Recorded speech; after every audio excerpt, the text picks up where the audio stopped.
यः सूत उवाच इति श्रुत्वा तु गरुडः कम्पितोऽश्वत्पत्रवान् जनानामुपकारार्थं पुनः प्रपच्छ केशवम्।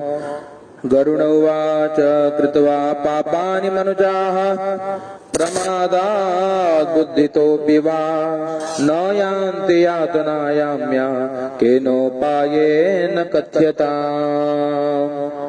संसारार्णवमग्नानां नराणां दीनचेतसां पापोपहत बुद्धीनां विषयोपहतात्मनाम् उद्धारार्थं वद स्वामिन् पुराणार्थं विनिश्चयम् उपायं येन मनुजाः सद्गतिं यान्ति माधव।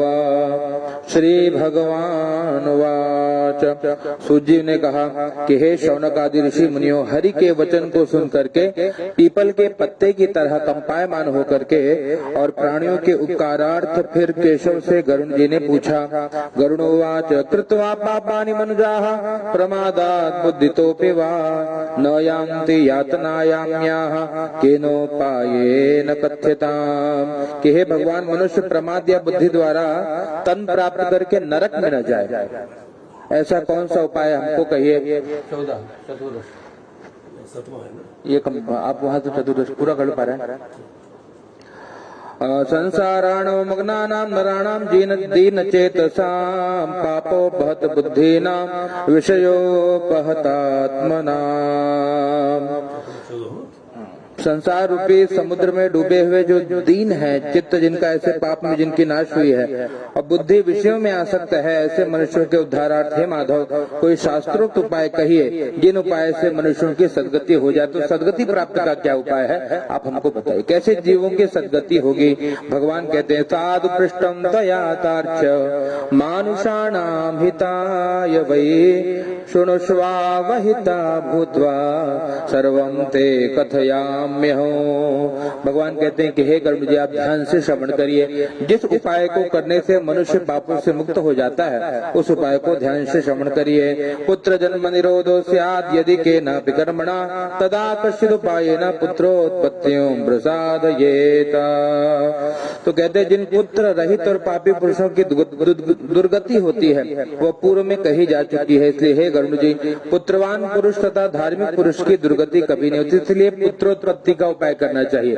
कहते पुत्र कौन है, जो पुण्य नामक नरक से जो तार देता है वो पुत्र है, इसलिए पुत्रोत्पत्ति का विधान करना चाहिए। अगर पुत्र न होता हो तो कहते हैं शतचंड हरिवंश कथां श्रुत्वा शतचंडे विधानतः भक्त्या श्री शिवमाराध्यं पुत्रमुत्पादये सुधिः।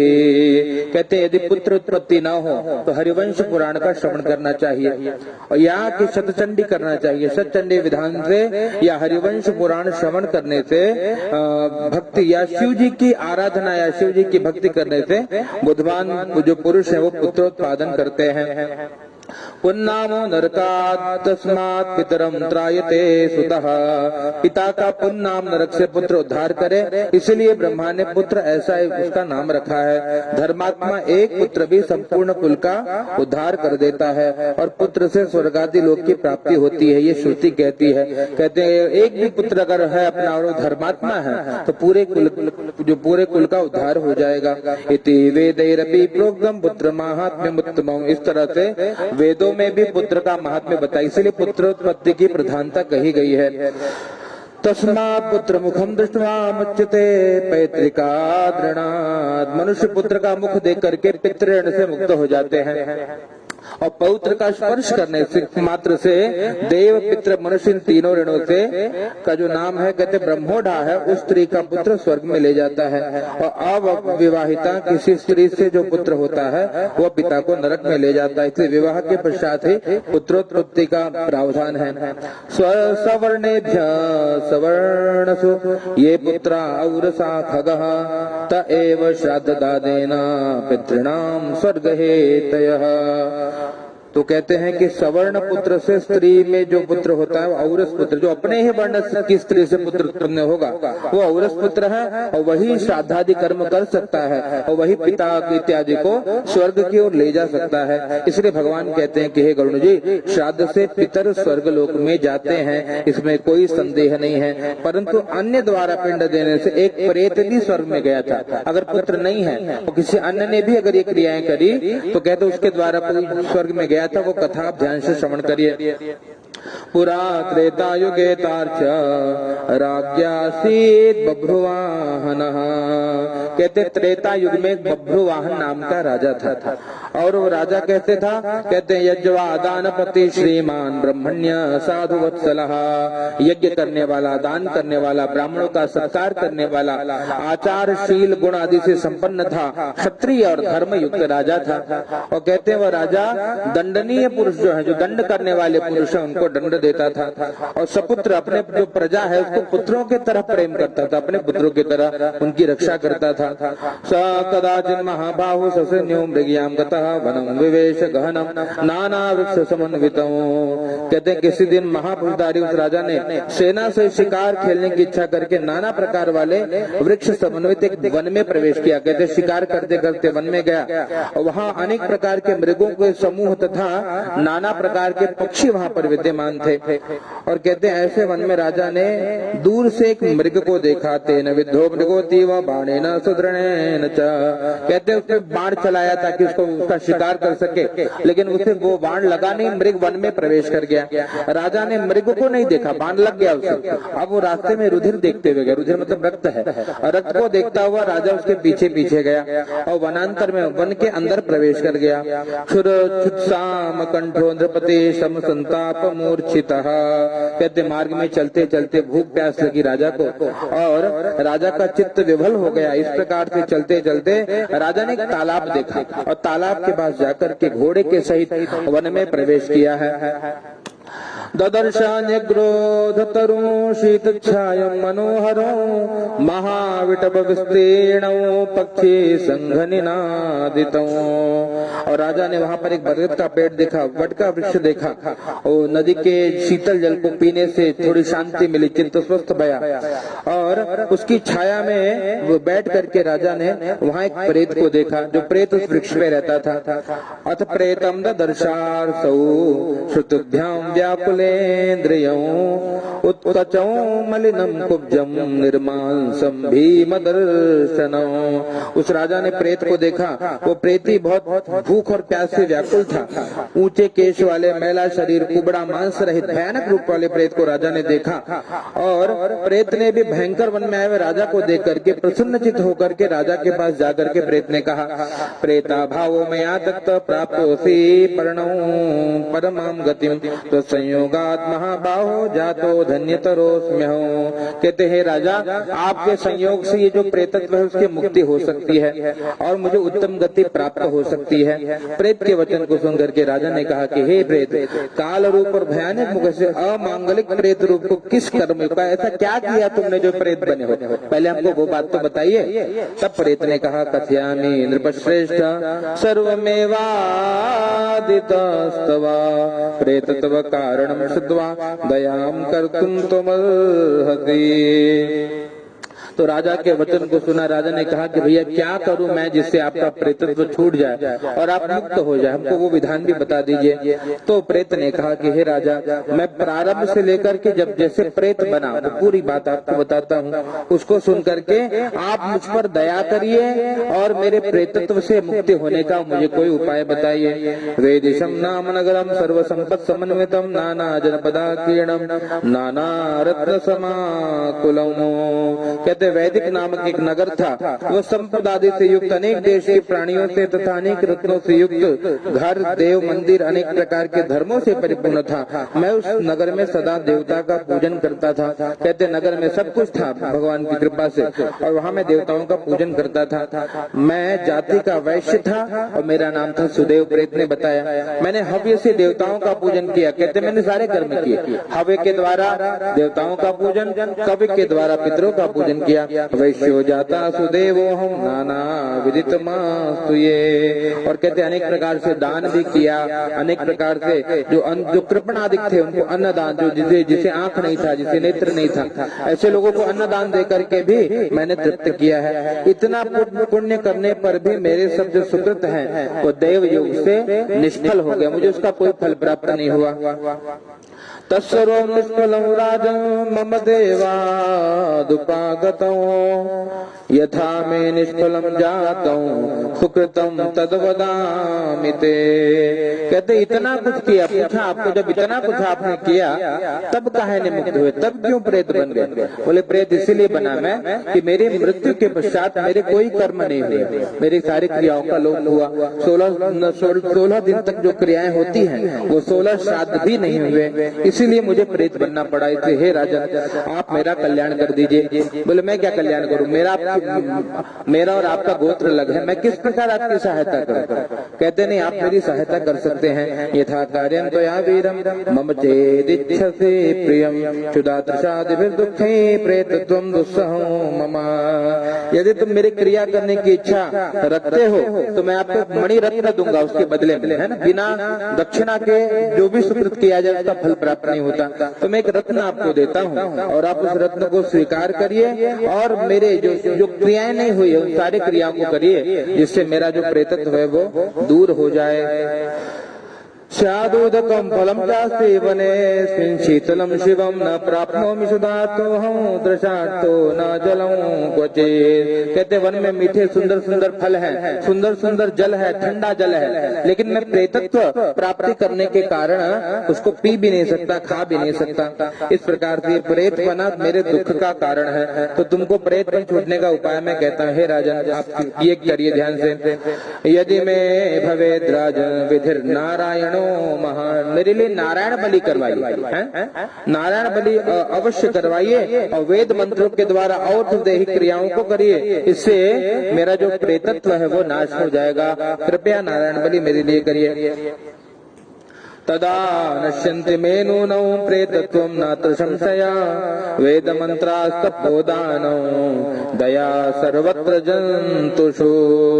कहते हैं कि वेद मंत्रों का उच्चारण, दान देना, जीवों पर दया देना, सत्शास्त्रों का श्रवण करना, भगवान नारायण की पूजा करना, सत्पुरुषों की संगति करना इत्यादि उपाय जो है वो प्रेतत्व, प्रेत योनि का नाश करने वाले हैं। इसलिए ऐसा मैंने शास्त्रों में श्रवण किया है, इसलिए आप मेरे लिए ये सब कर्म कराइए। इसलिए कहते हैं कि कोई जीव अगर प्रेतत्व से मुक्त नहीं हो रहा है तो उसके लिए गया श्राद्ध कराइए, है ना, गया श्राद्ध कराने से मुक्त हो जाए। और कहते हैं जब गया से भी न मुक्त हो, जैसे कि श्रीमद् भागवत का अगर महात्म्य श्रवण करें तो श्रीमद् भागवत में एक धुंधकारी नामक प्रेत है और उसके भाई है जो गौकर्ण महाराज, है ना। और गौकर्ण महाराज ने जब उनको प्रेत योनि में देखा तो कहा कि भैया मैं तुम्हारे लिए तो गया श्राद्ध मैंने किया था, तब तुम क्यों प्रेत बन के भटक रहे हो? तब धुंधकारी ने कहा कि मेरा इतना बड़ा पाप है भैया कि गया श्राद्ध शतेनापि न में मुक्तिर भविष्यति, 100 गया करने पे भी मुक्ति नहीं मिलेगी, इसलिए मेरे लिए श्रीमद् भागवत करवाइए। तब जाकर के श्रीमद् भागवत कराया था और उनकी मुक्ति हुई थी। इसलिए कहा कि ये सब जो है मंत्रों को सुनना, पुराणों की श्रवण करना, इससे प्रेतत्व मुक्त होता है, इसलिए मेरे लिए ये सब कर्म आप करवा दीजिए। सुवर्णाद्वयमानीयं सुवर्णं नाय संशयो तस्य नारायणस्य कां प्रतिमां भोपकल्पयेत्।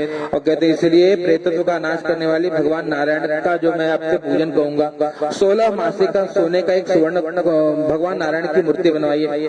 उस प्रतिमा को पीताम्बर उठा करके और सभी आभूषण आदि पहना करके, सब तीर्थों के जल से स्नान करके सिंहासन पे बिठा करके भगवान नारायण का विधिवत पूजन करिए। पूर्वम तो श्रीधरम तस्य दक्षिणे मधुसूदनम पश्चिमे वामनम देवम उत्तरे च गदाधरम। उस प्रतिमा के पूर्व दिशा में श्रीधर भगवान का पूजन करिए, दक्षिण में मधुसूदन का पूजन करिए, पश्चिम में वामदेव का पूजन करिए और उत्तर में गदाधर भगवान का पूजन करिए। मध्य में त्रिदेवों का स्थापन, ब्रह्मा विष्णु और शिव का स्थापन करके गंध पुष्प इत्यादि उपचारों द्वारा उनका पूजन कर दीजिए। तथा प्रदक्षिणे कृत्य वन्हो संतर्त्य देवता हृदयेन दग्ना शीरेण विश्वे देवांश तर्पयेत्। निरूपयेत। और कहते दूध से विश्व देव आदि देवताओं का तर्पण करिए। यजमान जो है वो स्नान करके विनय सहित एकाग्र चित्त से नारायण के समीप में जाकर के और दैहिक क्रिया को करे।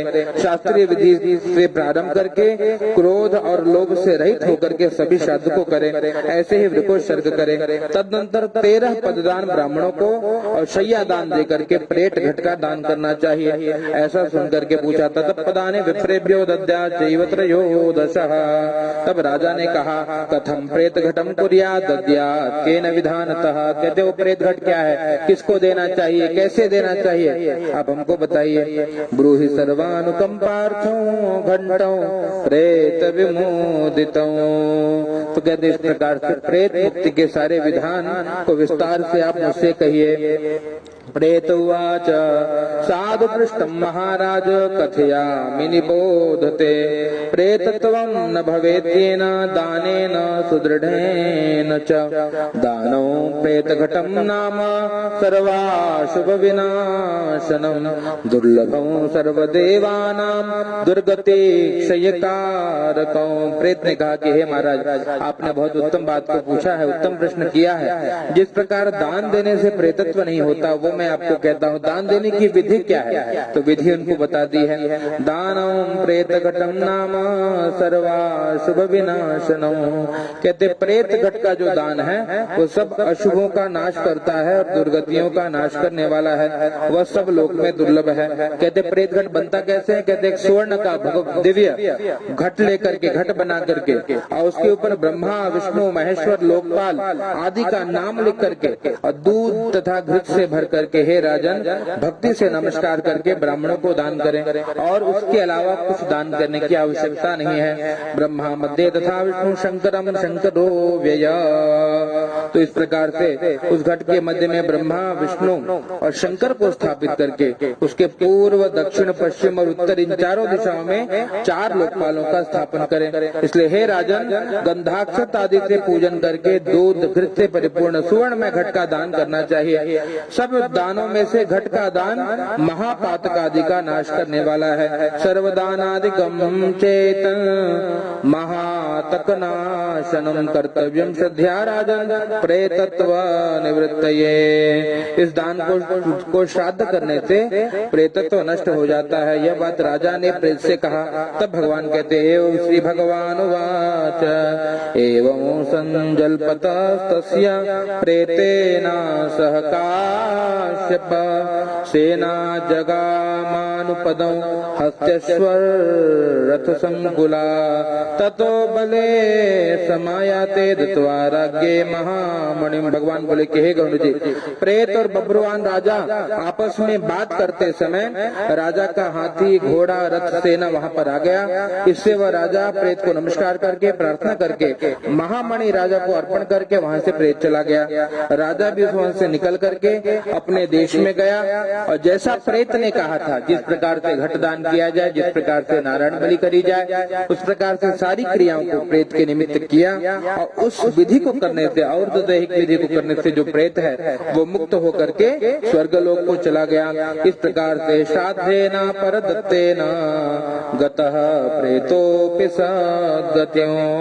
तो इसलिए अगर जिसका कोई नहीं होता उसके लिए भी अगर कोई उसका हितैषी है तो वो उसके निमित्त इन सारी क्रियाओं को कर सकता है और उससे मुक्ति भी होती है। इसलिए मैंने ये कथा आपको श्रवण करा दी है।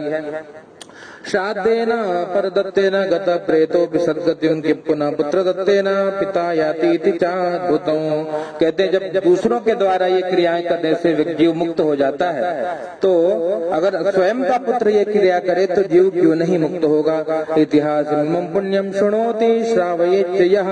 कहते हैं जो इस पवित्र इतिहास को सुनता है, जो उसको सुनाता है, ऐसे लोग पापाचारी होते हुए भी प्रेतत्व को प्राप्त नहीं होते, अर्थात प्रेतत्व से मुक्त हो जाते हैं। जय जय श्री गुरु पुराणे सारुद्धारे बब्रुवान प्रेत संस्कारो नाम सप्तमोऽध्यायः। प्रेम से बोलिए कृष्ण कन्हैया लाल की जय। राधे कृष्णा कृष्णा कृष्णा राधे राधे राधे श्याम राधे श्यामा श्याम श्यामा राधे राधे राधे कृष्णा कृष्णा कृष्णा राधे राधे राधे श्याम राधे श्यामा श्याम श्यामा राधे राधे राधे कृष्णा कृष्णा कृष्णा राधे राधे राधे श्याम श्याम श्याम राधे राधे राधे कृष्णा कृष्णा कृष्णा राधे राधे राधे श्याम श्याम श्याम राधे राधे कृष्णा कृष्णा कृष्णा राधे राधे राधे राधे श्याम श्याम श्याम राधे राधे राधे कृष्णा कृष्णा कृष्णा राधे राधे राधे श्याम श्यामा श्याम राधे राधे श्याम राधे राधे श्याम राधे राधे राधा कृष्ण युगल सरकार की जय। अथ अष्टमोऽध्यायः गरुड़ उवाच आमुष्मि किं क्रियां सर्वां वद सुकृतिदां मम कर्तव्या सा यथा पुत्रै तथा च कथय प्रभो श्रीभगवान् उवाच साधु पृष्टं त्वया तार्क्ष्य मानुषाणां हिताय वै धार्मिकां च यत्कृत्यं तत्सर्वं कथयामि ते। तो गरुड़ पूछते हैं भगवान से कि हे भगवान, पुण्यात्मा मनुष्यों के परलोक संबंधी जो कृत्य करने योग्य है वे सब पुनः मुझसे बताइए। जो पुण्यात्मा जीव है उनके परलोक प्राप्ति के लिए क्या क्या पुण्य किया जाए, क्या क्या कर्म किया जाए, वो हमको बता दीजिए। पुत्र आदि अंत समय में कैसे दान करे, कैसे पुण्य करे, वो हमको बताइए। भगवान कहते हैं हे गरुड़ जी महाराज, साधु पृष्ठम त्वया तार्क्ष्य मानुषाणां हिताय, मनुष्यों के हित के लिए बहुत उत्तम बात आपने पूछी है।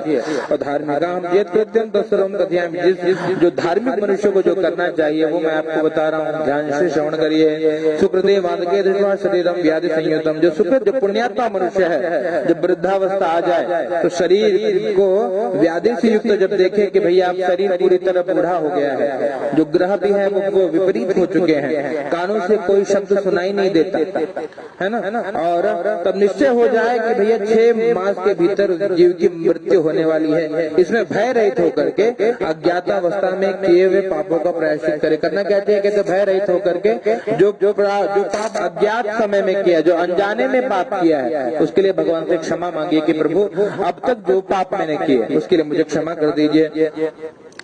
तथा तदा सुवर्णं ज्ञात्वा निर्भयं सादतीन्द्रियः, और जब अंत समय आए तब स्नान करके, कहते हैं भैया जब अंतिम समय आए, पुण्यात्मा जीव को पता होता है कि अब शरीर छूटने वाले से, कई बार आपने देखा होगा कुछ कहते हैं कि भैया अब हम रहा ना, अब हमारा समय हो गया। पुराने लोग ऐसे मिलते थे, ये पुण्यात्मा जीव थे, और कहते भैया आप कुछ मेरे लिए विधान न करो, अब हो सके तो भगवान का नाम जपो, कल्याण होगा। तो क्या करना चाहिए, जब लगे कि अब मृत्यु का समय आ गया, अब शरीर छूटेगा, तो क्या करें, कहते हैं शालिग्राम भगवान का विधिवत पूजन करना चाहिए। अर्चयेत गंध पुष्पैश्च कुमकुमय तुलसी दले, भगवान का बढ़िया विधिवत गंध पुष्प केसर तुलसी दर धूप दीप नैवेद्य लड्डू जो भी है, षोडशोपचार त्रिशोपचार लब्धोपचार जो कुछ मिले उससे भगवान का पूजन कर देना चाहिए। दत्वा च दक्षिणां विप्रा नैवेद्यानेव भोजयेत्, यदि स्वयं से न हो तो ब्राह्मणों को बुला करके भगवान शालिग्राम का पूजन करें, और उसके बाद अष्टाक्षर या द्वादशाक्षर मंत्र का जप करें, है ना। अष्टाक्षर मंत्र मतलब कौन सा अष्टाक्षर मंत्र बताइए। 8 अक्षर वाला मंत्र जो वैष्णव जपे घर में, पता है? ओम नमो नारायणाय, है ना? ये अष्टाक्षर मंत्र हो गया। और क्या है? द्वादशाक्षर क्या है? ओम नमो भगवते वासुदेवाय इत्यादि, ये जो मंत्र है अष्टाक्षर या द्वादशाक्षर जो मंत्र है उसका जप करना चाहिए। संस्मरे शृणुयात् चैव विष्णु नाम शिवस्य च हरे नाम हरे पापम नृणाम श्रवण गोचर। कहते हैं इस प्रकार से अगर कुछ ना है तो राम कृष्ण हरि जपिए, जो नाम आपको प्रिय लगे। क्यों? कहते हैं हरि नाम का भाव है हरे हर पापानी, जो पाप किया है आपने हमने, है ना, उस पाप का जो हरण कर ले वो हरि हरि, है ना। इसलिए हरि नाम का जप करिए और या भगवान शिव का स्मरण करिए। शिव का स्मरण करने से भी जो जीव है वो मुक्त हो जाता है। तो भगवान शिव जी के नाम मंत्रों का जप करें। रोगिणोन्तिकमासाद्यम शोचनीयम च बांधवैः, और जो बांधव वो क्या करे, वो भी बैठ करके संकीर्तन करे, है ना, बैठ करके उनको सुनाए जबरदस्ती हरे, इसलिए भाव से संकीर्तन करा हरे राम राम राम हरे हरे, हरे कृष्ण कृष्ण कृष्ण हरे हरे, हरे राम राम राम हरे हरे, हरे कृष्ण कृष्ण कृष्ण हरे हरे। महामंत्र है ना, बाकी सब मंत्र हैं, ये महामंत्र है। तो महामंत्र का श्रवण करिए या श्रवण कराइए, इसके द्वारा जीव को मुक्ति मिल जाती है। रोगिणोन्तिकमासाद्यम शोचनीयम न बांधवैः स्मरणीयम पवित्रम में नामम ध्येयम मुहुर्मुहुः। भगवान कहते भैया और कुछ ना है। तो भगवान के मुख्य कितने अवतार हैं? 10 अवतार, सुना होगा आपने, 10 अवतार मुख्य है। तो 10 अवतार में जो नाम आपको याद आए उस नाम का स्मरण करिए। कौन से 10 अवतार है? कहते मत्स्यो कूर्मं वराहश्च नारसिंहश्च वामनः, मत्स्यावतार भगवान का पहला अवतार। उसके बाद कूर्मावतार, वाराह, नारसिंह और वामन। फिर रामो रामश्च कृष्णश्च बुद्ध कल्किस्तथैव च रामो रामश्च। 2 राम है ना, कौन राम? 2 राम है, एक राम है परशुराम और एक है भगवान मर्यादा पुरुषोत्तम श्री राम।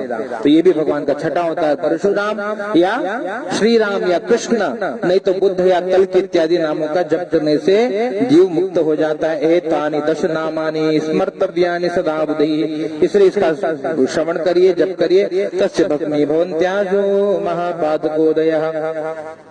इसलिए जो रोगी है, जो जाने वाला है, उसके कान पे उसके पास बैठकर ये नामों को श्रवण कराना चाहिए, है ना, ताकि सुने तो अगर प्राण छूटे तो भगवान के धाम को चला जाए। और कुछ अगर कहें ये भी नहीं याद है तो क्या करें? कहते कृष्णोति मंगलम नाम यस्य वाचि प्रवर्तते तस्य भस्मी भवन्त्याशु महापातक कोटयः। कहते भगवान का नाम बड़ा मंगल है, मंगल भवन अमंगलहारी और द्रवहु सुदशरथ अजिर बिहारी। भगवान का नाम क्या करता है? कहते भाव को भाव अनख आलस हो, नाम जपत मंगल दिशि दस। भाव से आलस से प्रमाद से कैसे भी भगवान का उल्टा सीधा जैसे नाम जपा जाए वो 10 दिशाओं में मंगल ही करता है। गृहमाणो हरे नाम गृहण पुत्रोपचारितम अजामिलोप्यगाधाम किम पुनः श्रद्धया गृहण। अंत समय में अजामिल ने अपने पुत्र नारायण को पुकारा, है ना, और नारायण को पुकारा तो कहते हैं उसका उद्धार हो गया। तो जो श्रद्धा करे उसका तो बहुत कुछ हो सकता है। आपने सुना है अजामिल की कथा कभी? नहीं, किसी ने नहीं सुनी? आपने सुना है ना? नहीं सुना। अजामिल एक ब्राह्मण थे, है ना, जाति के ब्राह्मण थे, पर कर्म एकदम निकृष्ट थे, सारे जितने बुरे कर्म है वो करते थे, है ना। और इस प्रकार से जब सब पाप कर्म करते हुआ ये कि एक दिन उनके घर पे एक संतों की मंडली है, संत आए, तो उनके धर्मपत्नी ने उनको बुलाया, खूब सेवा करी, बढ़िया भोजन कराया। और जब महाराज जाने लगे तो कहा प्रभु एक प्रश्न पूछना है। तो साधु ने कहा कि पूछिए, आपको क्या जानना है? कहते हैं इनकी मुक्ति कैसे होगी? बोले इनकी मुक्ति संभव नहीं है, वो तो बहुत पापी जीव है, मैं जानता हूँ। बोले फिर भी तो आप संत तो सब कर सकते हैं ना, संत वो जो सब कुछ करे, आपकी कृपा से सब संभव है, कृपा करिए महाराज कृपा करिए। बोले अच्छा कृपा करो, करोगे मेरी बात मानोगे? बोला बिल्कुल मानेंगे। बोले अच्छा एक काम कर दो, जो आपका पुत्र होगा ना उसका नाम नारायण रख दो बस, और बाकी कुछ मत करिए, बाकी जो होगा सब देखा जाएगा। फिर निकल पड़े। अब क्या हुआ, यह पुत्र उत्पन्न हुआ, नाम रखा नारायण। और इनको पुत्र से इतना मोह था अजामिल को कि जब देखो तब हर स्मरण नारायण, थोड़ा जल लेते हो बेटे, नारायण भोजन लाओ बेटे। तो नारायण से इतना प्रेम हो गया, जब अंत में अंतिम बेला आई, शरीर छूटने लगा, तो भी नारायण पुकारने लगे, नारायण बचाओ, यहाँ बहुत वो यमराज के दूत आ गए, नारायण बचा लो बचा लो। और ये नारायण नाम की महिमा है कि भगवान के दूत चले आए और उनको से मुक्त कर दिया। तो वो यही बात बता रहे हैं कि गृह मानो हर नाम, इस प्रकार बेटे को बुलाया, पुत्र नारायण को बुलाया और वो नारायण ने रक्षा करी है। और जो भाव से नारायण को बुलाएगा उसका तो भैया बेड़ा पार हो जाएगा। इसीलिए भगवान के नाम का कीर्तन करना चाहिए। हरिर हरति पापानि दुष्ट चित्तैरपि स्मृतः अनिच्छयापि संपृष्टो दहते वही पावकः। कहते हैं दुष्ट हृदय से भी किसी ने हरि का स्मरण कर लिया, हरि का नाम संकीर्तन कर लिया, तो कहते हैं हरि हरति पापानि, वो पाप का हरण कर लेते हैं। कैसे कर लेते? जैसे कहते बिना इच्छा के अग्नि को स्पर्श करें, अगर बिना इच्छा ना भी हो और अग्नि को छू लिया जाए तो वो भस्म करती है, वो जलाती है। ठीक उसी प्रकार से जो भगवान का नाम है वो अगर भाव से करिए या कुभाव से करिए, वो जीव का कल्याण कर देता है। एक और दृष्टांत बताया, जैसे खेती करने का, जो कभी खेती जिसने किया हो, तो खेती करते वक्त जब बीज बोए जाते हैं, है ना, तो एक एक बीज रोपा नहीं जाता, क्या किया जाता है? ऐसे छींट दिया जाता है, उल्टा सीधा जैसे भी पड़ता है खेत में वो अंकुरित हो जाता है। ठीक उसी प्रकार भगवान का नाम भी है, उल्टा सीधा जैसे जपा जाए वो जीव का कल्याण ही करता है। इसलिए क्या करिए, किंग करे भ्योयम प्राह ये नास्तिकम जनो। कहते हैं इस प्रकार से हरि नाम की इतनी शक्ति है। यमराज ने भी अपने दूतों से कहा है कि हे दूतगण, नैवानयत भो दूता, नैव आनयत, मतलब क्या है ना, किसको? जो भगवान का नाम जपे, है ना। तो कितना भी पापी हो, कितना भी पाप करे, अगर भगवान का नाम जपता हो, भगवान की शरण में आ जाए, तो उसको नैव आनयत, उसको मत ले आना भो दूता। हरि नाम स्मरम नरम, जो हरि नाम का स्मरण करे। इसलिए क्या करना चाहिए? भाव से जपना चाहिए। अच्युतम केशवो राम नारायणो कृष्ण दामोदरो वासुदेवं हरि श्रीधरं माधवं गोपिका वल्लभं जानकी नायकं रामचंद्रं भजे। पुनः बोलिए, अच्युतम केशवं राम नारायणो कृष्ण दामोदरं वासुदेवं हरिं श्रीधरं माधवं गोपिका वल्लभं जानकी नायकं रामचंद्रं भजे। कहते इसमें भगवान के नाम है। कितने नाम है? 1 2 3 4 5 6 7 8 9 10 11 12, एक बार में 12 नाम का उच्चारण होगा, है ना। अच्युत केशव राम नारायण कृष्ण दामोदर वासुदेव हरि श्रीधर है माधव गोपिका वल्लभ और जानकी नायक और श्री राम, है ना। इसलिए कुछ ना है तो संकीर्तन करिए बैठ के, लेके भाव से, इससे कल्याण हो जाएगा। कमल नयन वासुदेव विष्णु धरणिधरा च्युत शंख चक्रपाणे भव शरणमितिर्यन्ति ये वै त्यज भट दूत तरेण तान पापा। इसलिए कहते हैं कि हे भगवान कमल नयन, हे भगवान विष्णु, हे भगवान वासुदेव, हे भगवान अच्युत, हे भगवान शंख चक्र पद्म को धारण करने वाले, आप तो संसार की रक्षा करने वाले हो। इस प्रकार जो कहता है, ऐसे पापी पुरुषों को यमराज कहते हैं कि यहाँ मत ले आना, है ना, जो भगवान की शरणागति। इसलिए कहते हैं सब कुछ भी हो, बस एक बार आजा भगवान की शरण में। मानस में भगवान को कहते हैं, कोटि भी बदला गई जाओ वाई शरण तजहु नहीं ताहो। भगवान श्रीमुख से कहते हैं भैया कोटि विप्रवद लगा रहे, इतना भी पापी अगर कोई है और मेरी शरण में आ गया तो मैं उसको त्यागता नहीं, उसका उद्धार कर देता हूँ। तो वही बात यमराज अपने दूतों को बताते हैं, भैया देखो ये सब जो भगवान के हैं ना उनको यहाँ मत लाना, है ना। इस प्रकार जिह्वानवद्ये भगवत गुणे नाम ध्येयम चेत चरणारविंदो, तो ऐसे मनुष्यों को लाना। किसको लाना? जो बाहर और भीतर से विमुख है भगवान से, बाहर से भी सेवा नहीं करते। देखिए हो सकता है लोग मन, कई लोग कहते हैं महाराज मन नहीं लगता पूजा में, काहे किया जाए? अरे कहते हैं भैया पहले बिना मन की किया जाए, है ना। मान लीजिए हनुमान चालीसा पढ़े में मन नहीं लगता, बिना मन के शुरू करिए। श्री गुरु चरण सरोज रज निज मन मुकुर सुधार। कुछ दिन ऐसा होगा, कुछ दिन तो आपका मन उठेगा कूदेगा, चारों तरफ उत्पात मचाएगा, पर क्या होगा एक दिन वो आएगा, पहले पाठ करने में मन नहीं लगता था, अब पाठ किए बिना मन नहीं लगेगा, है ना। तब नियम बन जाए, बोले ना अरे कुछ तो छूट रहा है हमारे, अरे आज चालीसा नहीं पढ़े, है ना। तो इस प्रकार पहले बिना मन के करिए, फिर धीरे धीरे मन लगने लगेगा, और फिर उसके बाद भैया भगवान की कृपा से सब मिल जाएगा। कोई भी एक कुछ भी करिए, एक नियम बन जाए। तुलसीदास जी को इतना भरोसा है, कहते हैं और देवता चित्तन धरहे हनुमात से सर्व सुख करें, है ना। और देवता न याद मत याद करो, केवल हनुमान जी को तो पकड़ लो, है ना। हनुमान जी राम जी के पक्के चेले हैं, और पक्के चेले कैसे हैं? कहते हैं अतुलित बलधामम हेम शैलाभ धनुज वन प्रशानम ज्ञानिनाम अग्रगण्यम सकल गुण निधानम वानराणाम धीशम रघुपति प्रिय भक्त। भगवान रघुनाथ जी को बहुत प्रिय है राम जी, तो कहते हैं भगवान को न पकड़ पाए कोई बात नहीं, कम से कम भक्त को तो पकड़ लीजिए, और फिर क्या होगा? कहते सब हो जाएगा। संकट कटे मिटे सब पीरा, जो सुन हमने बलवीरा लिखा है ना, ना से रो घरे सब पीरा।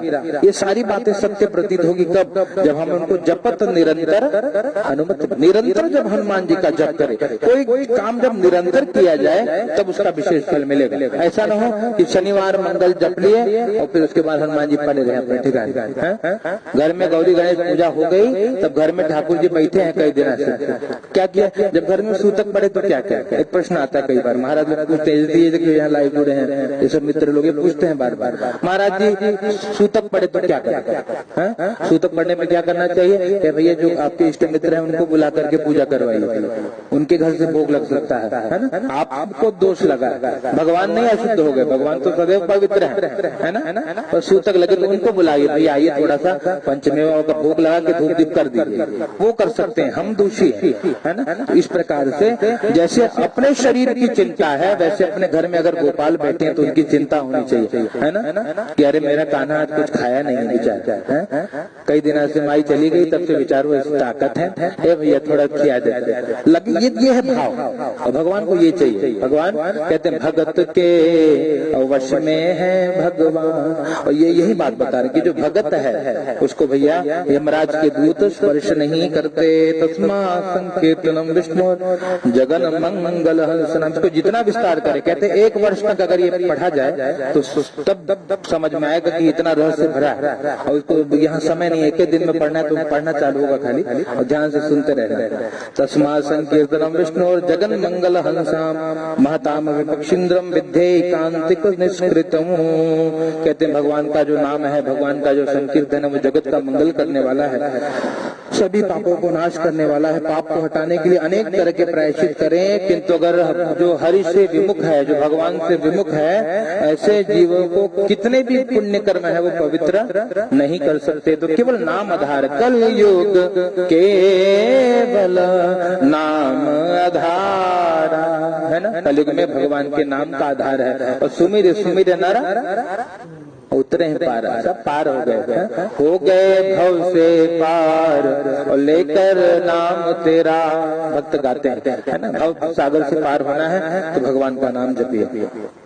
कृष्ण नामना नरकम पश्यन्ते गतिकल्पिशाः यमं द्योतं घटांशैव स्वप्ने बिना कदाचन, कहते हैं जो भगवान का नाम संकीर्तन करे, जब करता है उसको सपने में भी यमराज के दूत दिखाई नहीं पड़ते। मांसा स्थिर वक्ता मांसा स्थिर वक्ता वैतरण्याम पदे, इसलिए कहते हैं अंत समय में जिसने ब्राह्मण को गोदान दिया था और ब्राह्मण के मुख से नंदन नंदन भगवान श्री कृष्ण चंद्र की कथा सुनी थी, वह पुरुष मांस रुधिर युक्त काय रूप वैतरणी नदी में नहीं गिरता, है ना। इसलिए क्या करना चाहिए, भगवान विष्णु के नाम का स्मरण करिए, विष्णु सहस्त्र नाम का पाठ करिए, है ना।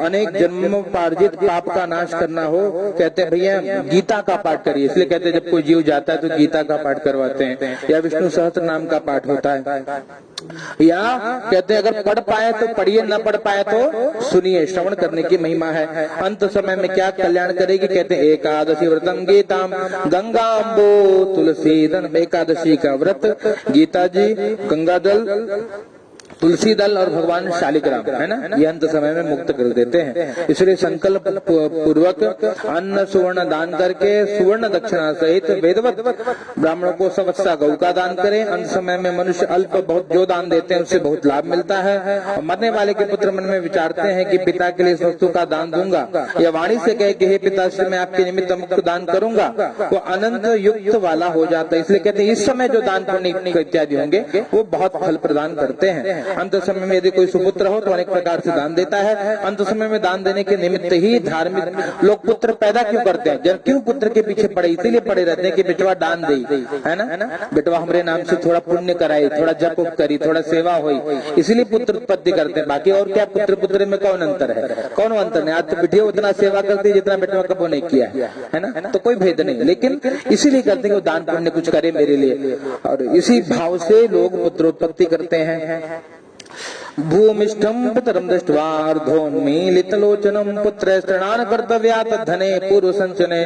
अंत समय में पिता का पृथ्वी में शयन कराया देख करके उस समय कुछ नेत्र खुले नीचे रहते हैं, पुत्र पूर्व संचित धन की इच्छा न करके दान देवे। कहते हैं पिता का ही धन है, उनके निमित्त दान करना चाहिए, बहुत कपट उसमें न करे। ऐसा दान पिता के जीवन काल में करने से प्रेत को परलोक मार्ग में कभी दुख प्राप्त नहीं होता। कुछ समय है जब दान की, बहुत तेजी से बोल रहा हूँ, ध्यान से सुना, और कुछ समय है जब दान का बहुत पुण्य मिलता है। कब, वो कहते हैं आतुर काल, जब मृत्यु का समय आ जाए, चंद्र ग्रहण हो, सूर्य ग्रहण हो, और कहते हैं इस प्रकार से इस समय जो भी सात्विक दान हम करते हैं उसका अनंत फल प्राप्त हो जाता है। इसलिए तिलादि जो अष्ट दान है उसको कर देना चाहिए। तिल 8 दान है जो महादान होते हैं। वो 8 दान क्या है, कहते हैं उसमें तिल है, तिल, लोहा, सोना, रुई, नमक, सप्त धान्य, भूमि और गाय, है ना। इसमें से कोई एक दान भी करता है तो कल्याण कर देता है, और जब 8 कोई दान करे तो वो भैया मुक्ति का साधन है। इसलिए भगवान ने कहा कि मुझसे उपलब्ध हुए 3 तरह के तिल हैं, और तीनों तिल बड़े पवित्रतम हैं। उसके दान देने से सब असुर दैत्य दानव तृप्त हो जाते हैं। श्वेत, कृष्ण, कपिल,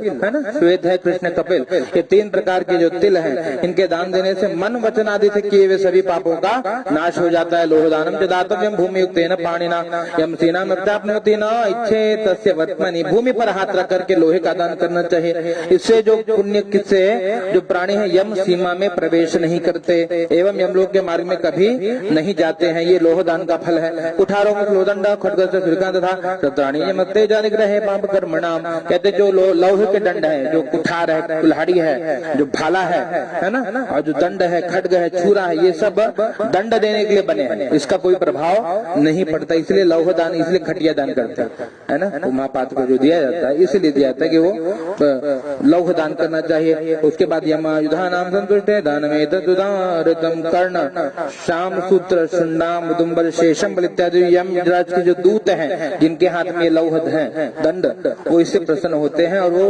उस जीव को कष्ट प्रदान नहीं करते।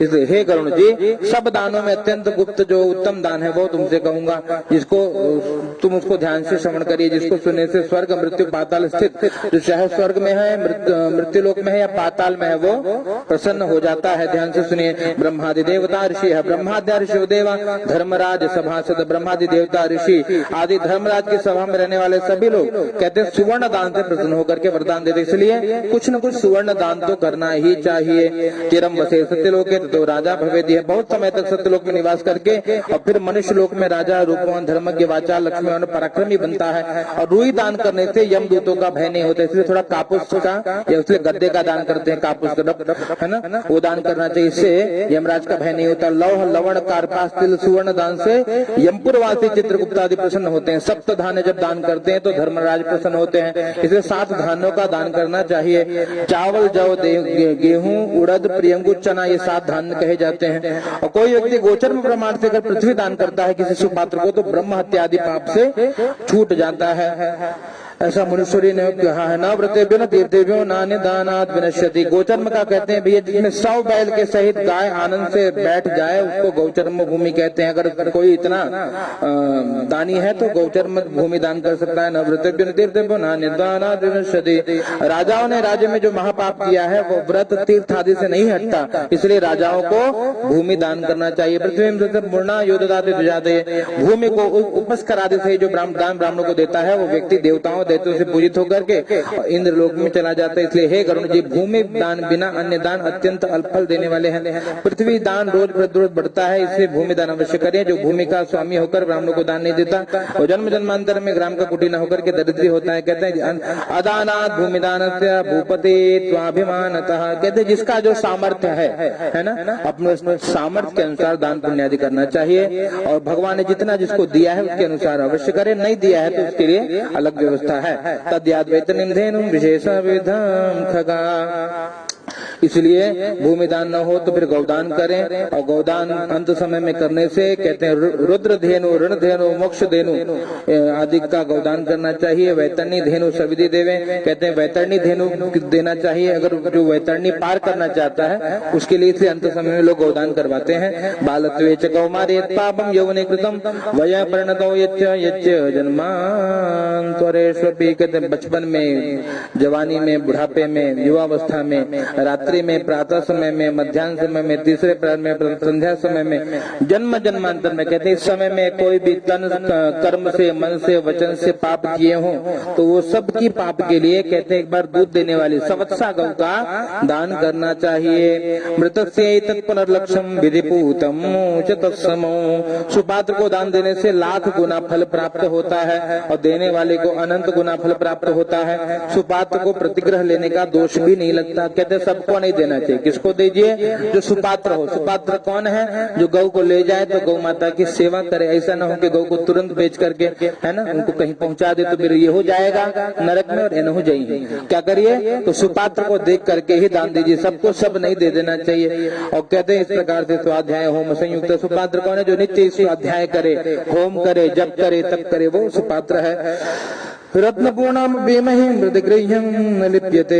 इस प्रकार से भैया वेदाध्ययन और वैश्व देवादि यज्ञ करके परान्न भक्षण न करने वाला ब्राह्मण रत्न से परिपूर्ण भूमि का दान ग्रहण कर दे। इसलिए सभी के घर भोजन नहीं करना चाहिए। जो भैया सात्विक हैं, जो ब्राह्मण है, उन्हीं के घर भोजन करना चाहिए। और जो इस प्रकार से करता है उसको लेने का दोष भी नहीं लगता और ऐसे लोगों को देने का दोष भी नहीं लगता। विशेषिता पहो मंत्र बन्ही किम दोष भागिनो अपात्रे साच गोर दत्ता दातारों नरकों न। ये कहते हैं सर्प बिच्छू आदि का विष जो है मंत्र द्वारा दूर हो जाता है। अग्निदेव सबके शीत को दूर कर देंगे। इन दोनों में कुछ भी पाप नहीं लगता। लेकिन अगर कुपात्र को गोदान किया जाए तो दाता भी नरक में ही जाता है। कुपात्र को न दे। इसलिए अगर देना हो तो व्यक्ति को जान करके उसको दान दीजिए। सभी को सब कुछ नहीं देना चाहिए। एका ही एक दातव्या बहुनाम न कदाचन सा विक्रीता विभक्तावा दहत्या सप्तमम कुलम। यदि कुपात्र है कोई व्यक्ति लोभ के कारण बोले महाराज चला गोदान करा कर लिए और फिर वो गाय को लेकर के उसको फिर बेच दिए है ना, तो भैया उसको भी 7 पीढ़ी तक कहते हैं उसको बहुत बड़ा पाप लगता है। और यहाँ की कहते हैं एक ही गाय को जो बार बार दान करता है, आजकल ये परंपरा चल गई है। गौदान हो तो जाते हैं गौशाला से गाय उठाएंगे, छुआएंगे, फिर उसको दे देंगे, वो पैसा दे देंगे, फिर वही गाय दूसरे को छुआएंगे।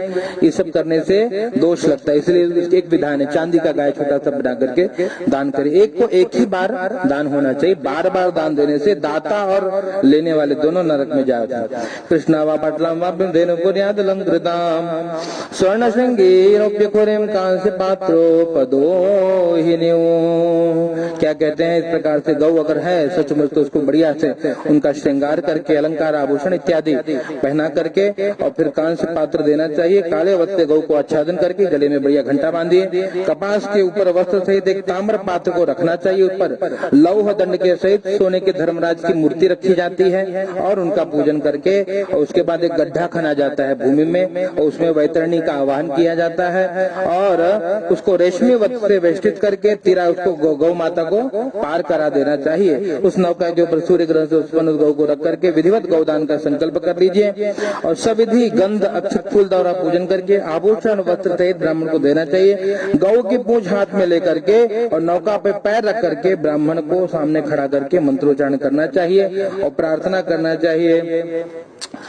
विष्णु रूप द्विज श्रेष्ठ मामुद्धर महीसुरा सदक्षिणा मया दत्त्यां तुभ्यां वैतरणीं नमः।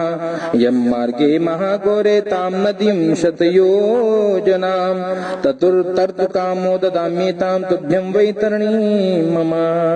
कहते हैं विष्णु रूप भगवान द्विज श्रेष्ठ भूमि देव मेरा उद्धार करके दक्षिणा सहित वैतरणी को जो मैंने आपको दान दिया है उसको स्वीकार करिए और भयानक जो यमलोक के मार्ग में वैतरणी नदी है उससे मुझे पार कर दीजिए। इस प्रकार से प्रार्थना करनी चाहिए। धेनु के माम प्रदीक्षस्व यम द्वारे महापथे उत्तारणार्थम देवेशी वैतरणी नमोस्तुते। कहते हैं धेनु के तुम स्वयं ही यमलोक के विस्तृत मार्ग में पार करने के लिए वहाँ मेरी प्रतीक्षा करना।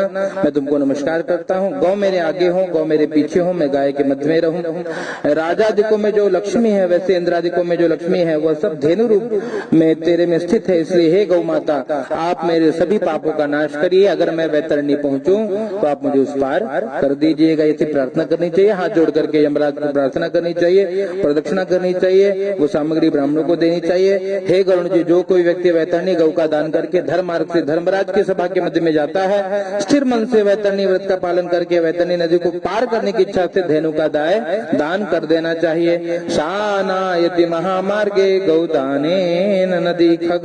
इसलिए हे गरुण जी केवल गौदान मात्र से यमलोक मार्ग में वैतरणी नदी नहीं प्राप्त होती। इसलिए पुण्य काल में गौदान अवश्य करिए। पुण्य काल कहते गंगादि सर्वतीर्थेषु ब्राह्मणा वसते चंद्र सूर्य परागेषु संक्रांतो दर्शवासरे। ये पुण्य काल है। पुण्य काल जब कोई पुण्य करने से अनंत गुना फल मिलता है। कहते गंगा के नदी के किनारे ब्राह्मण चंद्र सूर्य ग्रहण के समय और संक्रांति के दिन अमावस्या कोई अयन हो या कर्क या मकर की संक्रांति हो, विषु या जिस दिन रात्रि एक समान होती है उस दिन में, या मेष तुलादि संक्रांति के समय, व्यतिपात के दिन, अक्षय तृतीया के दिन, युगादि तिथि में, इन दिनों में से कोई भी दिन अगर पुण्य दिवस हो तो कहते उस समय गौदान आदि कर्म अवश्य करना चाहिए या जो सामर्थ्य वो दान अवश्य देना चाहिए। अस्थिराणि शरीराणि विषभो नैव शाश्वतः नित्यं सन्निहितो मृत्यु कर्तव्यो धर्म संशयः। यदि कहते हैं कभी जीवन में सुपात्र कोई गुरु मिल जाए, कोई सुपात्र ब्राह्मण मिल जाए तो और ये उसमें श्रद्धा उत्पन्न हो जाए तो उसी समय दान कर देना चाहिए। कोई समय नहीं देखना चाहिए। और इस प्रकार जो दान करता है उसको अनंत गुना फल प्राप्त होता है। और थोड़ा धन होने पर भी श्रद्धा से उस धन के अनुसार दान करिए और वो अक्षय होकर के जन्म जन्मांतर में वो दान ही साथ चलता है। ये न विधि कीने दान करहि कल्याण। मानस में बाबा कहते हैं ये न केन, जैसे ये न केन प्रकार दान किया जाए तो दान कल्याण करता है। दान रूप पाथे से महामार्ग यमराज के मार्ग में सुख मिलता है। जिसने नहीं दिया है वो यममार्ग को जाता है। भूमि पर प्राणियों ने जो कुछ पुण्य किया है वह यमलोक रास्ते में आगे कहते जो पुण्य किया है, जितना जप किया है, जितना कीर्तन संकीर्तन जप किया है वो आगे जाकर के प्राप्त होता है। महापुण्य प्रभावेण मानुषम जन्म लभ्यते। कहते जब बहुत पुण्य होता है ना तो बहुत जन्म के प्रभाव से मनुष्य का शरीर प्राप्त होता है। तस्मात् प्राप्य धरे धर्म सयाति परमां गतिम्। उसको प्राप्त करके मनुष्य शरीर को प्राप्त करने के बाद धर्म करने वाला सदगति को प्राप्त होता है। जिसने मनुष्य जन्म प्राप्त करके धर्म नहीं किया और दुख पाता है। धन पुत्र कलत्र आदि तथा शरीर बांधवादी अनित्य, इसलिए धर्म करना चाहिए। जब तक प्राणी में प्राण रहता है तब तक सबका प्रेम होता है। जब तक शरीर में प्राण है सब प्रेम करेंगे। प्राण छूटा तो लोग कोई किसी से प्रेम नहीं करता। आत्मा ही आत्मा का मित्र है ऐसा जान करके अपने जीते जी धर्म का संचय करना चाहिए। अपने जीते जी पुण्य कर्म कर लेना चाहिए। क्योंकि मरने के बाद कौन किसका सगा है कैसा जान करके अपने हाथ से दान करिए। शरीर अनित्य है, कब छूट जाए कोई भरोसा नहीं है। इसलिए मृतक शरीर को सब बंधु एकत्रित होकर के लोहा की तरह या काष्ठ की तरह भूमि पर रख करके और जाकर के लकड़ी में जला करके, काष्ठ में जला करके भस्म करके चले आते हैं। किंतु केवल साथ क्या जाएगा, कहते कहते धर्म साथ जाएगा, बाकी तो भैया अपने ही ले जाकर के फूंक देंगे, भैया अभी अपने काम का नहीं रहा। मरने के बाद धन आदि कुछ साथ नहीं जाने वाला, क्या जाएगा? अपना किया हुआ धर्म ही साथ जाएगा, शुभाशुभ कर्म ही साथ जाएगा। शरीरम वन्यनादग्धम कृतम कर्म सहस्तिदं पुण्यम वा यदि वा पापम भुंक्ते सर्वत्र मानवा। यह शरीर अग्नि में भस्म हो जाता है, परंतु यदि शरीर से किए हुए कर्म प्राणियों के साथ चलते हैं, संसार में दुख रूपी समुद्र का कोई बंधु नहीं है, केवल कर्म संबंध से जीव आता है और कर्म क्षय होने पर चला जाता है। इस जैसे पौसेरे पर अनेक मनुष्य जल पीने के लिए एकत्र होते हैं, माता पिता भ्राता बंधु स्त्री आदि मिलाप करके अन्य कहीं चले जाते। कहते जैसे नदी है ना, वहाँ पे सब शेर जो जितने भी प्यासे हैं आएंगे, पानी पिएंगे और चले जाएंगे। ऐसे जो जीवन है, जीवन में सब संबंध जुड़ेंगे, कोई माता बंधु सखा भाई चाचा काका, और कहते हैं जब हो जाएगा जीव, जब शरीर छूटेगा तो सब अपने अपने स्थान पर चले जाते हैं। इसलिए संसार में पुत्र पौत्र स्त्री धन कभी कुछ किसी का हुआ नहीं और कोई किसी का होगा भी नहीं। इसलिए जब पराधीन धन हो जाए तो कुछ करने की सामर्थ्य नहीं। इसलिए कहते हैं अपने पास जब तक धन है तब तक उसका हम जो चाहे जैसे चाहे उसका उपयोग कर सकते हैं। अगर वो किसी को दे दिया गया तब उसका उपयोग नहीं हो सकता। इसलिए क्या करना, जीते जी ही दान पुण्य सेवा यज्ञानुष्ठान कर लेना चाहिए। धर्मात् प्रजायते अर्थश्च धर्मात् कामो भी जायते। कहते धर्म करने से मिलेगा क्या? कहते धर्म करने वाले को भैया धर्म मिलेगा, धर्म से अर्थ मिलेगा, धर्म से काम मिलेगा और धर्म से मुक्ति मिलेगी, है ना। धर्म सब कुछ देने वाला है, इसलिए धर्म करिए। जिसने धर्म किया है उनका कुल उनका वंश परंपरा धीरे धीरे जब तक कहते यावत सूर्य से चंद्र से यावत तिष्ठन्ति मेदने, जब तक सूर्य है चंद्रमा है जब तक पर्वत पहाड़ है तब तक उनकी वंश परंपरा इस धरा पर बनी रहती है। ये धार्मिकों का फल है, इसलिए धर्म करने में पीछे नहीं हटना चाहिए। श्रद्धया धायते धर्म बहुविर्नाथ राशिभिः नष्किंचनाहि मनुयात् श्रद्धान्वतो दिवंगता। कहते पूर्व जन्म में जो हमने किया था वो हमको इस जन्म में मिला है, तो इस जन्म में जो करेंगे वो आगे मिलेगा। इसलिए धर्म करने में पीछे न हटिए। श्रद्धा से धर्म होता है पर धन समूह से धर्म नहीं। कहते लोग सोचते हैं कि धन ही से धर्म होगा, बिल्कुल नहीं। श्रद्धा है तो भगवान की जो धर्म है वो किया जा सकता है, केवल धर्म की धन की ही आवश्यकता नहीं है। जैसे बताते हैं कि जो जैसे भगवान शिव के कोई आराधक है तो केवल बेलपत्र से भगवान भोलेनाथ रीझ जाते हैं, तो कहीं से भी बेलपत्र एकत्रित करके धर्म किया जा सकता है। अगर कोई गणपत्य है, गणपति की सेवा करने वाला, तो दुर्वा से भगवान को रिझा सकता है। कोई ठाकुर जी का सेवक है, तुलसी चढ़ाइए, 100 तुलसी चढ़ाइए, 1000 तुलसी चढ़ाइए। तो धन के लिए धर्म की आवश्यकता, धर्म के लिए धन की ही आवश्यकता नहीं है। जो श्रद्धा है आप धर्म कर सकते हैं। श्रद्धया धायते धर्मो बहुविर्नाथ राशिभिः।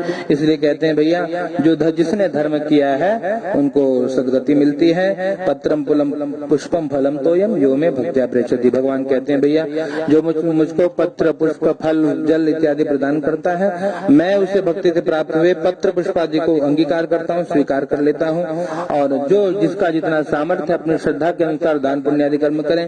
कोई पुत्र पिता के अंत समय में दान करता है उसको धर्मात्मा समझना चाहिए, क्योंकि उसके देवता भी प्रशंसा करते हैं, है ना। जिसने पिता के लिए कुछ किया, क्योंकि अपने लिए तो सब जीते हैं, वही जीव है जो भैया जो दूसरों के लिए जिए, अपने लिए तो सब करते हैं। कोई पुत्र पिता के अंत समय में दान करता है उसको धर्मात्मा समझना चाहिए, उसके देवता प्रशंसा करते हैं। जिस पुत्र ने माता पिता के लिए सुपात्र को दान दिया उसके पुत्र पौत्र सहित आत्मा को पवित्र कर दिया है। पितु सद्गुणम पुण्यम भद्रम मातुरेव च। कहते पिता के निमित्त अगर कोई दान पुण्य सेवा हो तो 100 गुना फल मिलता है, माता के लिए किया गया तो 1000 गुना फल मिलता है, और कोई बहन के लिए किया गया है, भगिनी के निमित्त किया पुण्य कहते 10,000 गुना फल प्राप्त करता है।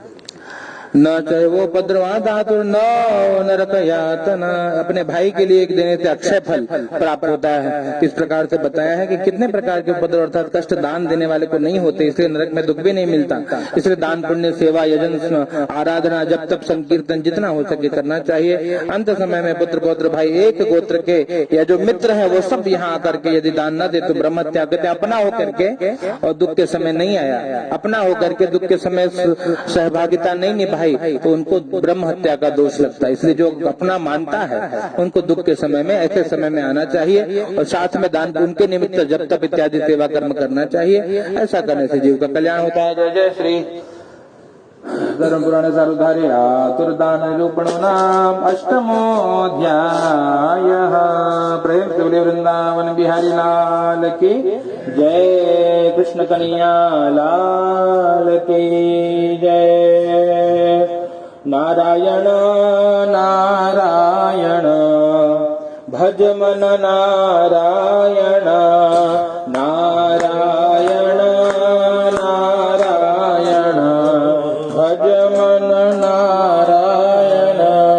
श्री हरि माधव नारायण भज मन नारायण, श्री हरि माधव नारायण भज मन नारायण।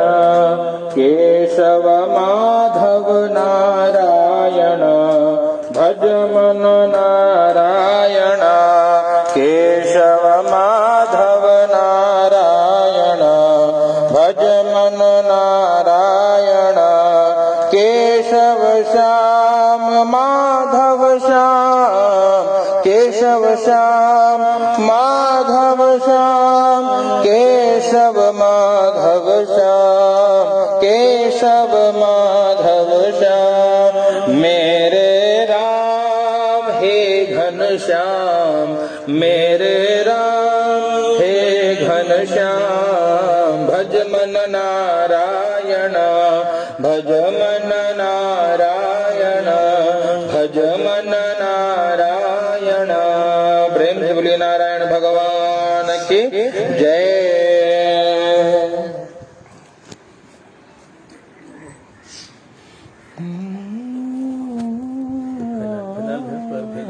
एकदम भैया पैर हाथ फैलाओ तरह बहुत एक दिन में बड़ा काम है। नारायण ओम पानी आठवां। हाँ नवम।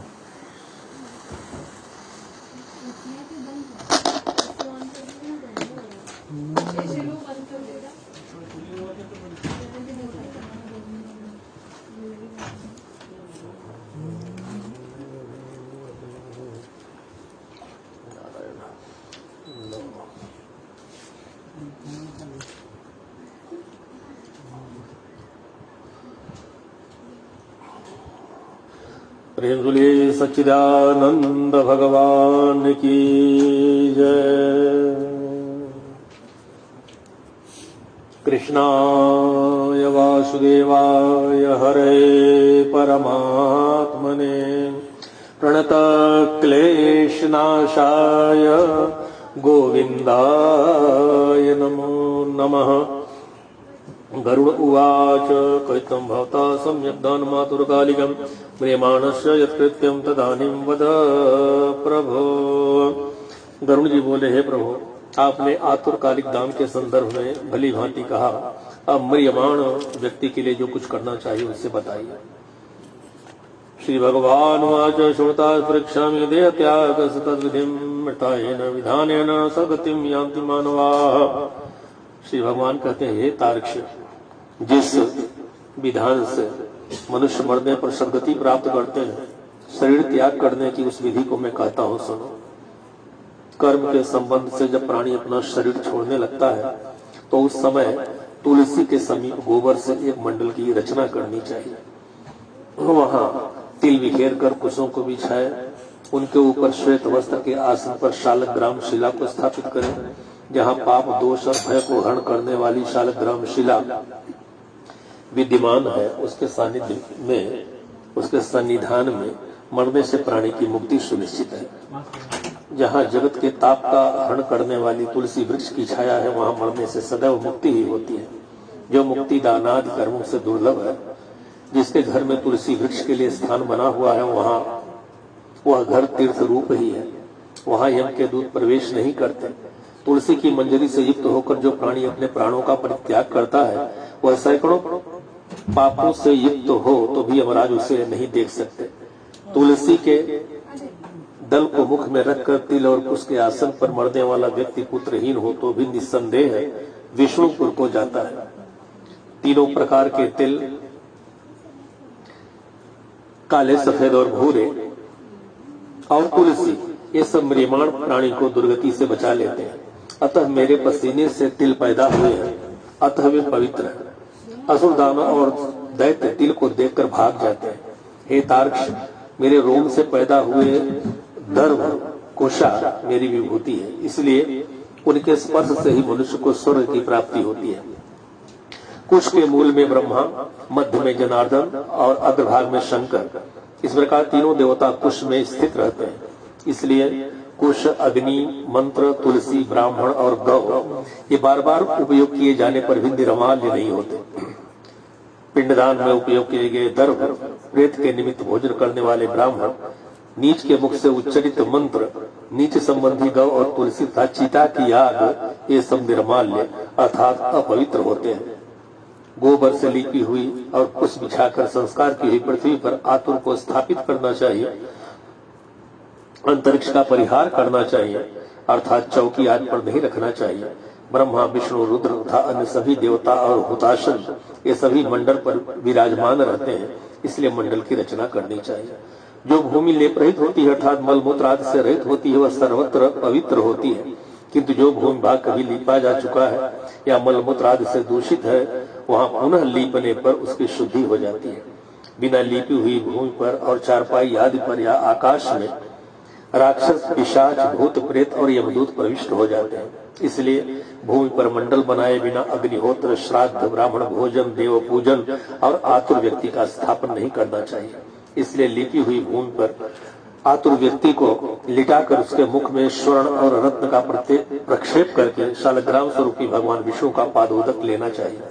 जो शालग्राम शिला के जल को बिंदु मात्र भी पीता है वह सभी पापों से मुक्त हो वैकुंठ लोक में जाता है। इसलिए आतुर व्यक्ति को महापातक को नष्ट करने वाले गंगा जल को देना चाहिए। गंगा जल का पान सभी तीर्थों में किए जाने वाले स्नान दान आदि के पुण्य रूपी फल को प्रदान करने वाला है। जो शरीर को शुद्ध करने वाले चांद्रायण व्रत को 1000 बार करता है और जो एक बार गंगा जल का पान करता है वे दोनों समान फल वाले हैं। हे तार्क्ष, अग्नि के संबंध से जैसे रुई की राशि नष्ट हो जाती है उसी प्रकार गंगा जल से पातक भस्मसात हो जाते हैं।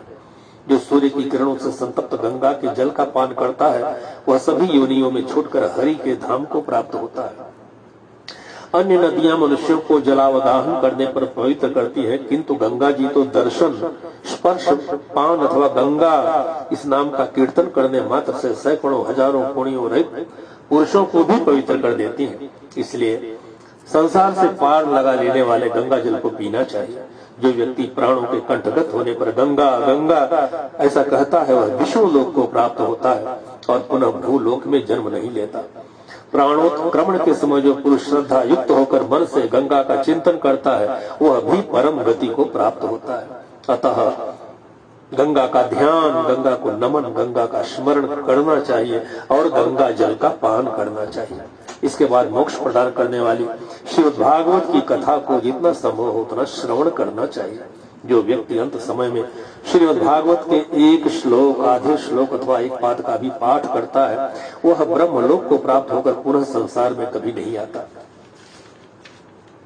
ब्राह्मण, क्षत्रिय और वैश्य को मरणकाल में वेद और उपनिषदों का पाठ तथा शिव और विष्णु की स्तुति से मुक्ति प्राप्त होती है। हे खग, प्राण त्याग के समय मनुष्य को अनशन व्रत, जल और अन्न का त्याग करना चाहिए और यदि वह विरक्त द्विजन्मा हो तो उसे आतुर संन्यास लेना चाहिए। प्राणों के कंठ में आने पर जो प्राणी मैंने संन्यास ले लिया है ऐसा कहता है वह मरने पर विष्णु लोक को प्राप्त होता है, पुनः पृथ्वी पर उसका जन्म नहीं होता। इस प्रकार हे खग, जिस धार्मिक पुरुष के आतुरकालिक पूर्वोक्त कार्य संपादित किए जाते हैं उसके प्राण ऊपर के छिद्रों से सुख पूर्वक निकलते हैं। मुख, दोनों नेत्र, दोनों नासिकांध्र